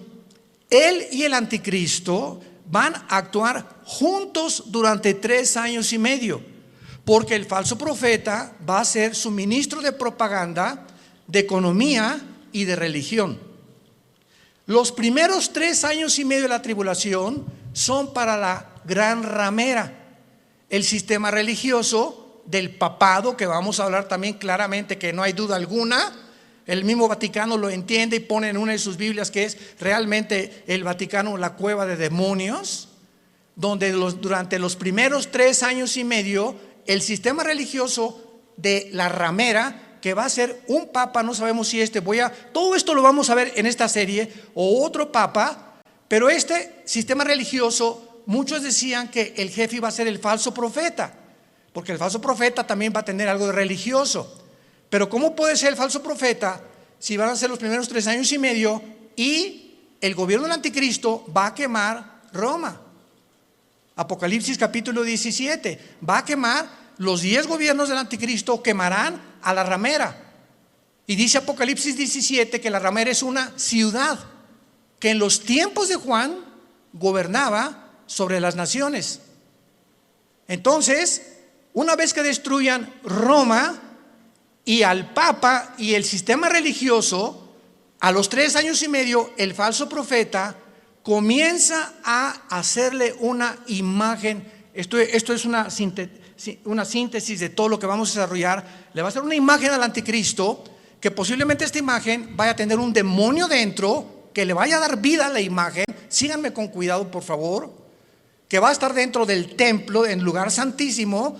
Y a esta imagen va el falso profeta, es el que va a poner la marca del 666. ¿Cuántas veces hemos oído que el anticristo mandará marcar al mundo? Qué grande equivocación teológica. No es el anticristo el que mandará marcar al mundo, será el falso profeta, como lo vamos a ver. Y así se nos van cayendo las vendas y vamos viendo ya más claramente la geopolítica y la forma como la Biblia nos está cada día más alumbrando para poder entender mejor y prepararnos mejor también. Entonces, este hombre, este falso profeta, este personaje, que hasta los primeros 3 años y medio él no va a actuar, sino en los últimos 3 años y medio con el anticristo, va a entrar al mundo como un hombre santo, con cuernos semejantes a un cordero. Y dice 2 Corintios 11 que Satanás se disfraza como ángel de luz. Nunca Satanás se te va a aparecer ni te va a tratar de engañar más que a través de una apariencia benéfica, bondadosa, que no vas a poder creer por afuera que esa persona pueda traer dentro al mismo diablo. Pero hablaba como dragón, y del corazón habla la boca. Así que cada vez que nosotros expresamos algo con nuestros labios, es porque sale de tu corazón. Lo que tienes en tu corazón lo expresas, lo sacas a través de las palabras. Y como es la condición de tu corazón, es tu vocabulario también. Muy bien, y ahora dice el versículo 12 rápidamente. Esto es repito, una síntesis para ir abarcando esta serie con más detalles. Y ejerce, versículo 12, o sea, el falso profeta va a tener la misma autoridad del anticristo. Ejerce toda la autoridad de la primera bestia en presencia de ella. Y vean rápidamente el versículo 2 del capítulo 13, hablando del anticristo. Era semejante a un leopardo, sus pies como de oso, su boca como de león, y el dragón le dio su poder, trono y grande autoridad. La misma autoridad del anticristo, Satanás se la dará al falso profeta. Y no nos vayamos a sorprender. Vamos a ver más adelante ahorita que el falso profeta va a hacer milagros, va a hacer caer del cielo fuego. Imaginémonos ahorita que salga un hombre en las noticias que haga así y que caiga fuego. ¿Qué es lo que el mundo va a hacer inmediatamente? No, esta persona es o un marciano, o un extraterrestre, o un poder, o un ángel, pero es algo sobrenatural. Y va a imponer la motivación a este hombre para que la gente crea que realmente es el Mesías, o que él puede ser la persona que puede realmente no mentirles al obligarlos a que se usen la marca del 666. Ejerce la autoridad de la primera bestia en presencia de ella, o sea, siempre va a estar junto al anticristo, va a ser un dúo satánico, y hace que la tierra de los moradores de ella adoren a la primera bestia, cuya herida mortal fue sanada. Después vamos a ver que el anticristo va a ser muerto y resucitado, imitando la resurrección de Jesucristo, por lo cual cuando resucite es cuando realmente el mundo lo va a adorar y creer que Él es un Dios. Pero aquí ahorita lo que vamos a detenernos es que dice la Biblia que ejerce la autoridad en presencia de ella y hace que en la tierra y los moradores adoren a la primera bestia. ¿Qué hacía o qué hace el Espíritu Santo? ¿Qué dijo Cristo del Espíritu Santo en Juan capítulo 14 y en el capítulo 16? Cuando Él venga, Él realmente no va a hablar en su nombre, Él me va a glorificar a mí. El Espíritu Santo vino para levantar la imagen de Jesucristo, y el falso profeta que imitará el papel o el ministerio del Espíritu Santo hará lo mismo, hará que la gente adore al anticristo. Vean la imitación impresionante de Satanás, porque él es un imitador. Él va a hacer que adoren a la bestia. Vamos a ver de qué forma va a hacer que la adoren. Y dice el versículo 13: y también hace grandes señales, de tal manera que aún hace descender fuego del cielo a la tierra delante de los hombres, y engaña a los moradores de la tierra, como ahorita el mundo está engañado. Ahorita hay un engaño que está cubriendo desde el polo norte hasta el polo sur, del este al oeste, al mundo y a los seres humanos. Es un mundo de engaño, un mundo oímos que será melón, será sandía, ¿a quién le hago caso? ¿Quién dice la verdad? Unos dicen una cosa, otros dicen otra cosa. Nunca esta confusión había existido. Siempre ha habido confusión, pero no como el año pasado, ni también en este año que comienza. Hay una confusión impresionante de los seres humanos. No saben cómo reaccionar, si puedo hacer esto, si no puedo hacer aquello, si me puedo portar de esta manera. Bueno, es impresionante, y lo más impresionante es la confusión de la falsamente llamada ciencia. La ciencia no es Dios, el conocimiento no es Dios, y ahora Dios ha avergonzado a los científicos ateos, porque la mayor parte de los científicos actualmente son ateos, con todo esto que ha pasado, que no saben cómo explicar esto, cómo explicar aquello, por acá, por allá. ¿Por qué? Porque no es Dios la ciencia. El conocimiento envanece, el amor edifica. Esto es muy importante para todos nosotros. Y dice en el versículo 14: engaña a los moradores de la tierra, mandando que le hagan imagen a la bestia que tiene la herida de espada y vivió, y se le permitió infundir espíritu. Wow, apúntalo ahí en tu Biblia. La palabra aliento es la palabra griega neuma, con P, neuma, que es la palabra que se usa para espíritu. Se le permitió al falso profeta, a la imagen que no sabemos, lo vamos a ver casi al final, si es una imagen compuesta tecnológicamente o robóticamente, o realmente algo que va a crear y que va a meter un demonio ahí para que pueda el demonio como un ídolo atraer la adoración de los seres humanos. Pero vemos nosotros que se le infunde y se le permite infundir espíritu o aliento a la imagen de la bestia, para que la imagen, no el falso profeta ni el anticristo, esta imagen hablara. Estamos aquí pisando terrenos bien profundos que no nos habíamos dado cuenta hace muchos años. Por lo menos yo, estudiando la escatología, hasta ahorita me está cayendo, como decimos, el 20. La imagen va a hacerla hablar, y para que hiciera matar a todo el que la adorase. Y esta imagen, ¿saben quién es?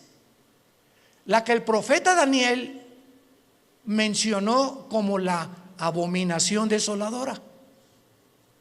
Cristo en Mateo 24:15 les dijo a los judíos que estén en Judea, no a la iglesia, a los judíos que estén en Judea: cuando vean la imagen desoladora que habló Daniel, escápense de Judea. ¿Y dónde está Judea? Ahorita es lo que se llama el Banco Oriental en la tierra de Israel. Y Judea ocupa ahorita donde está la ciudad de Jericó, y es ahorita controlada por los palestinos. Qué interesante que Jesús dijo: no de Samaria, no de Galilea, los que estén en Judea, sálganse y corran, porque vendrá una tribulación como jamás la ha habido. O sea, los judíos que están ahorita en la zona geográfica de Judea, que ocupa Jericó y que está en manos de los palestinos dentro de la tierra de Israel, los palestinos serán los que van a perseguir a los judíos. por órdenes del anticristo. Qué interesante que Jesús mencionó Judea, no a Galilea ni Samaria.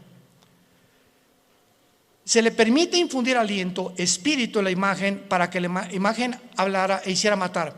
Aquí todos ustedes, cuando yo leí esto hace muchos años, son cosas que uno lee y le das la vuelta a la hoja, ¿verdad? Como que no le entiendo muy bien aquí. ¿Cómo que le va a meter un espíritu? O sea, ¿cómo que el anticristo va a resucitar? ¿Qué tiene el poder de resucitar muertos?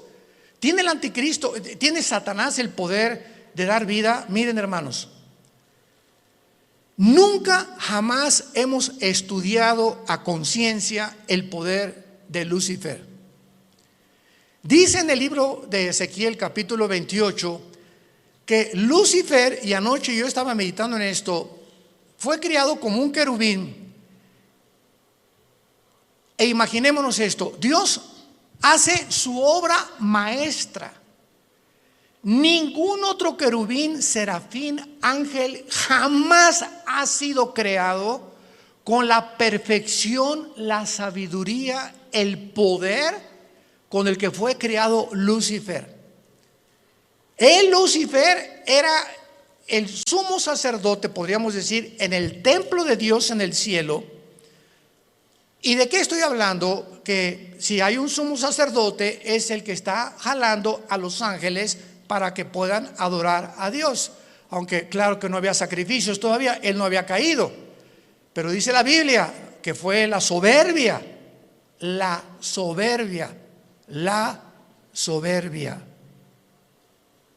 que se encontró en él. En otras palabras, cuando Dios crea a este querubín con tanto poder y con tanta sabiduría, él tenía, y no hay una criatura que no haya sido creada de la misma manera.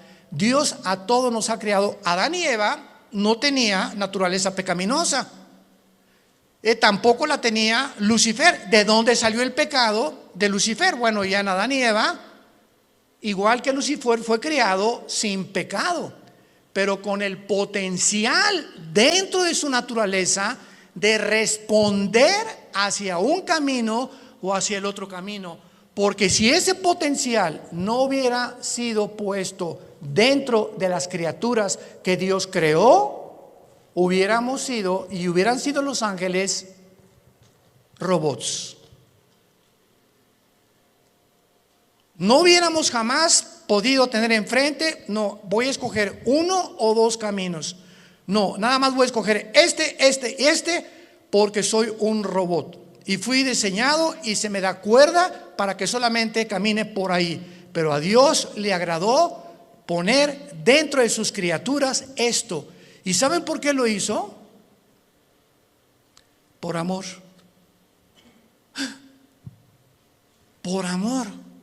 En otras palabras, si nosotros no hubiéramos tenido la opción de irnos por otro camino, ¿cuándo hubiéramos conocido el amor de Dios en la cruz?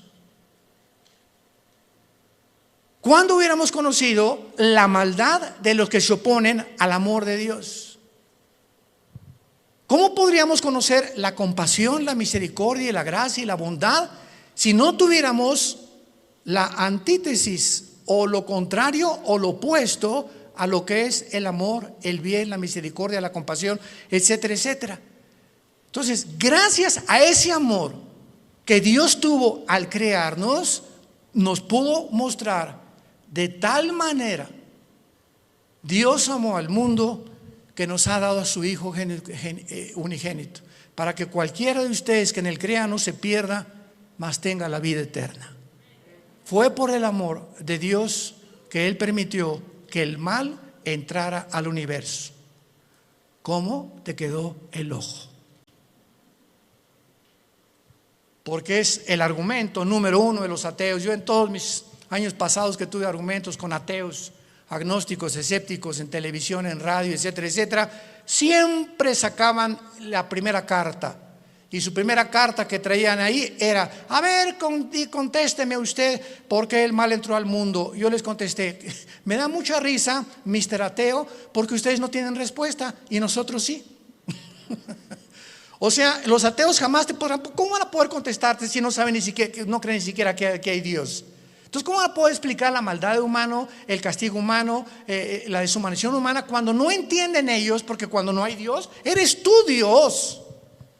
Por eso el ateísmo es insostenible filosóficamente. Tú le dices me dice una persona, yo soy ateo, le digo, no eres un ateo. ¿Quién te dijo que eres un ateo? Filosóficamente tú no puedes sostener esto. ¿Por qué? Porque me estás diciendo que tú eres Dios. Si no hay una fuerza fuera de ti que tiene control de tu vida, que te la has entregado y que reconoces que dependemos de algo que trasciende nuestra naturaleza, tú te pones tus leyes, tú haces tus mandamientos, tú decides qué es bueno y qué es malo. En otras palabras, te conviertes en Dios. Son dioses para ellos mismos. No hay ninguna persona que se atreva a decir, yo no tengo Dios. Porque adoras al Dios verdadero o te haces tú mismo el Dios que tú crees, engañado por Satanás como fue engañado Eva, que podrás ser como Dios, creyendo y haciendo tú, decidiendo entre el bien y entre el mal. Y aquí, para terminar esta parte de Apocalipsis 13, dice, vamos a unirlo desde el versículo 15. Está hablando del falso profeta. Al falso profeta se le permitió infundir aliento o imagen, espíritu a la imagen de la bestia, para que hablara, matara y a todo el que no la adorara. Y hacía que a todos. ¿Quién hacía que a todos? ¿De quién está hablando? ¿De quién está hablando? Del falso profeta. Es otra de las funciones del falso profeta. Él va a hacer, él va a provocar, él va a motivar, él va a llevar a cabo este ministerio. Pequeños, grandes, ricos y pobres y libres, esclavos, se les pusiera una marca en la mano derecha o en la frente. Él hacía, él va a hacer, él va a operar, él va a tener este ministerio de que la gente se marque. No el anticristo, el falso profeta, su ministro de propaganda, economía y religión. Él. Y que ninguno pudiera comprar ni vender, sino el que tuviera la marca o el nombre de la bestia o el número de su nombre. Y aquí hay sabiduría. El que tiene entendimiento, cuente el número de la bestia, que es número de hombre, y su número es 666. Y no me quiero saltar lo que les dije. No conocemos el poder de Satanás, pero está en la Biblia. Solamente lee hoy en la tarde Éxodo capítulo 7, cuando los hechiceros, los astrólogos, los magos de Egipto vieron que Moisés aventó la vara y se convirtió un objeto inanimado, madera. La madera no tiene vida, se convierte en una culebra. Y los brujos le dan vida a las varas de ellos. Yo cuando me puse a pensar en esto dije, o sea, Satanás no puede dar vida. Lee la Biblia. Pero ¿qué tipo de vida también? ¿Y de qué forma él puede tener el permiso de Dios para hacer cosas? Como dice Apocalipsis 12, engaña al mundo entero. Entonces los brujos pudieron hacer aparecer esto como algo vivo.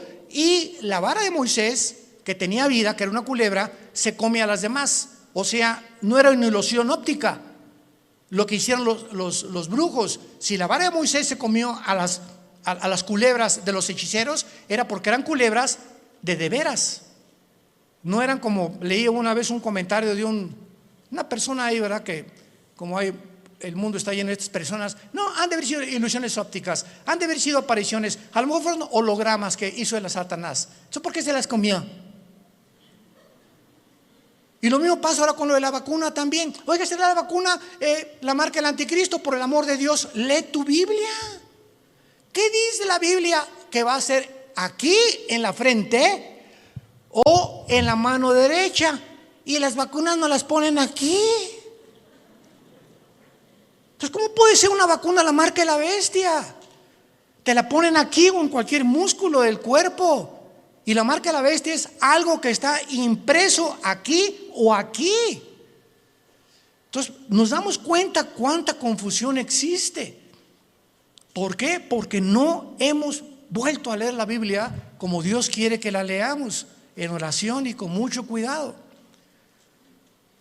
Y veamos entonces que a la mitad de la tribulación, los últimos 3 años y medio, y antes de que, voy a darles rápidamente un panorama, una cronología de lo que va a pasar, antes de que el anticristo llegue a Jerusalén, porque antes de los 3 años y medio es posible que el anticristo esté en Roma y se mueva sus cuarteles generales a Jerusalén.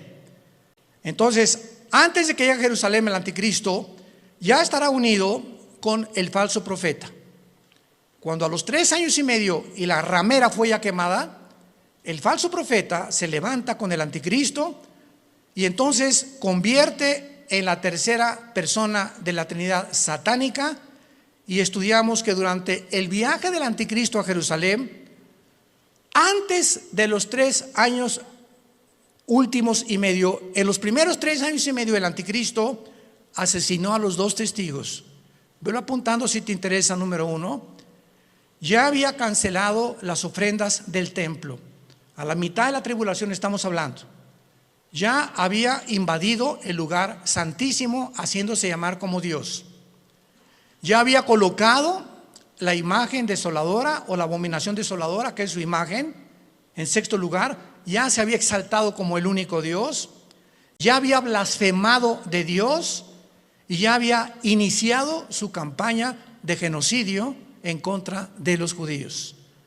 Estas son las acciones primarias que el anticristo llevará a cabo durante los primeros 3 años y medio.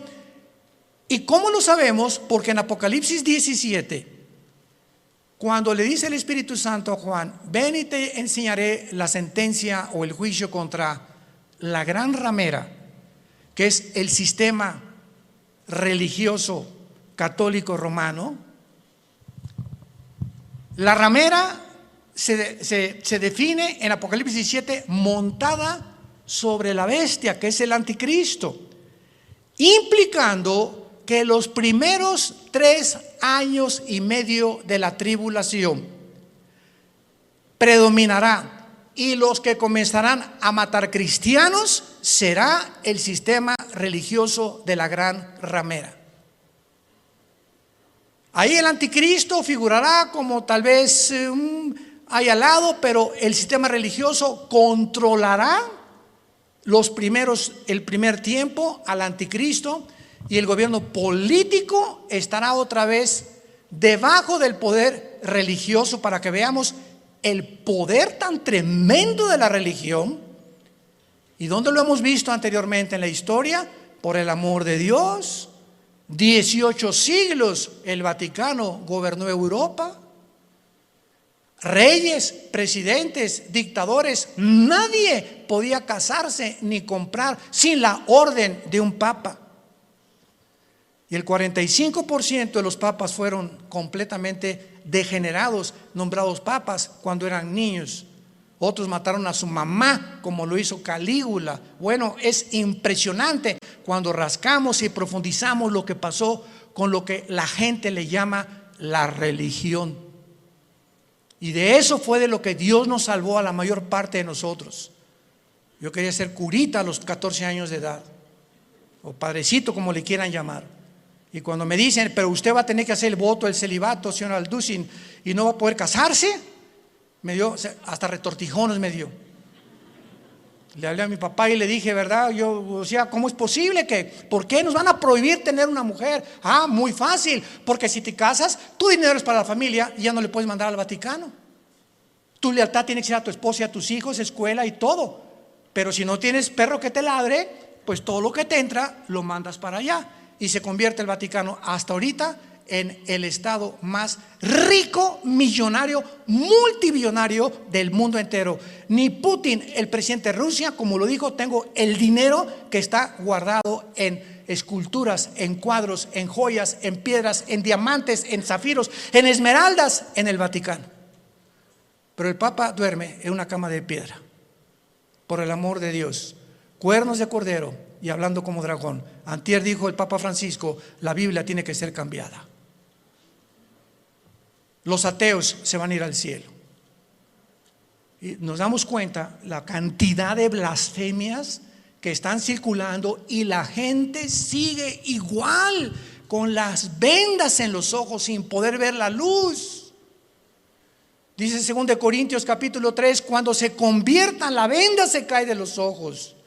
Yo a mí hasta los 28 años, después de haber ido por aquí, por allá, esto y todo lo que busqué en mi vida, buscando qué le dé sentido a mi vida, no encuentro. Los políticos roban, la religión es una mentira, etcétera, etcétera, ¿verdad? Está desesperado en un existencialismo pavoroso. Fue cuando Jesús no se me aparece, pero mi hermano Alejandro me trae la Biblia. Comienzo a leer capítulo 14 de Juan y caigo de rodillas y digo: eres tú, Jesús, eres tú a quien yo he estado buscando desde que era niño, buscando algo que fuera la verdad absoluta, inmutable del universo. Eres tú, Jesús. Y por eso le dije cuando me convertí: no quiero saber nada de nada en el mundo más que conocerte y dedicar mi vida a ti con pasión. Nunca me quites esa pasión por la verdad. Y Dios lo hizo, gracias a Dios por su gracia y misericordia. Pero Dios dijo: cuando conozcas la verdad te hará libre. ¿Libre de qué? De las religiones, de la esclavitud, de las sectas, de la brujería, del engaño, de la astrología, del uso del sexo indebido, nos librará de todas las cosas con las que fuimos engañados, porque nacimos todos en un mundo caído de pecado, con vendas en los ojos, sin poder discernir entre el bien y entre el mal. En esta mañana, entrégale tu vida a Jesucristo. Ustedes que nos ven por los medios sociales y la televisión, este es el momento en el que dice la Biblia: hoy es el día aceptable. En este momento en que oye la voz de Dios, no endurezcas tu corazón, ábrele tu corazón a Dios. Has buscado en el ateísmo, en el comunismo, en la política, en esto, en la ciencia, en el sexo, de botella en botella, de droga en droga, de cine en cine, sin encontrar. Porque dicen que Satanás nos presenta los regalos envueltos con moños y con papel celofán, y cuando abres ese regalo que Satanás te presenta, aparentemente bueno, no hay nada dentro. Está vacío, porque así es como nos engaña y nos ha engañado y seguirá engañando al mundo.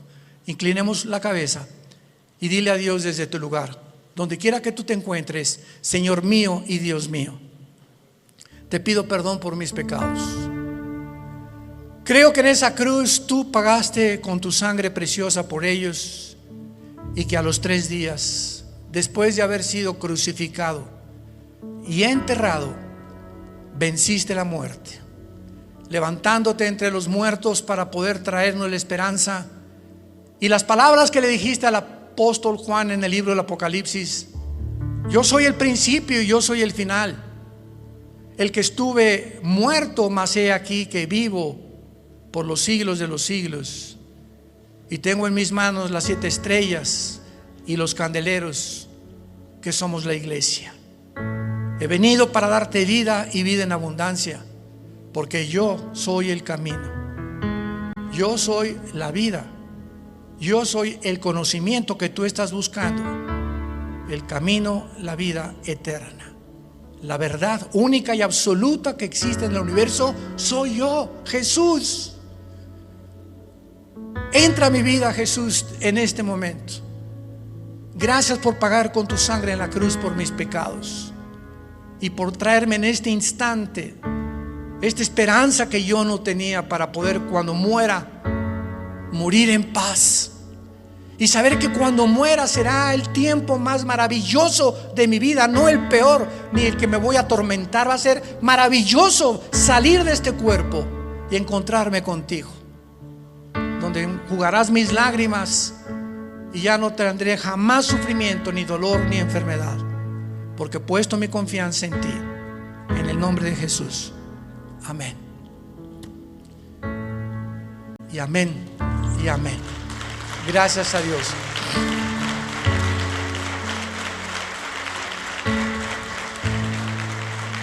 Todos ustedes que en esta mañana han hecho esta oración, sabemos claramente que tienes la vida eterna y el perdón de Dios en tu vida. No importa lo que hayas hecho en tu pasado. Ahorita alguien me puede decir que usted no sabe que yo llevo 20 personas muertas, soy un asesino, soy un drogadicto, llevo 5 abortos, 7 matrimonios. No importa lo que tú hayas hecho, este es el mensaje glorioso del Evangelio. En la sangre, en la vida de Jesús hay perdón.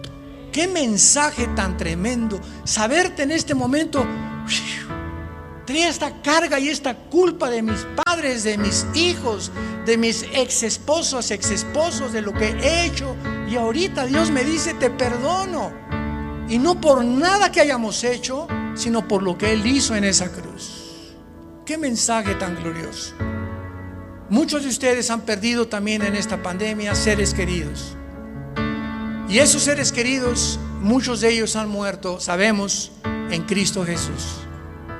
Y ahora durante todo este tiempo que Él me hablaba y me decía murió tal persona, se los digo con todo mi corazón, me alegraba.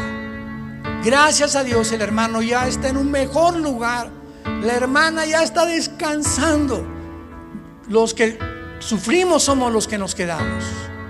Te da tristeza porque pues la familia que se queda siempre viene el arraigo, ¿verdad? Y el ser querido que estaba conmigo ya no está conmigo, pero el puro pensamiento que ese ser querido está en un mejor lugar, ¿cómo no habría de darnos descanso y paz a nuestra alma? Es una mezcla entonces de tristeza con gozo cuando un hijo de Dios, cuando una hija de Dios va a la presencia del Padre. Dichosos los que han muerto en Cristo, porque descansarán de sus obras eternamente. Que Dios los bendiga, que tengan mucha paz.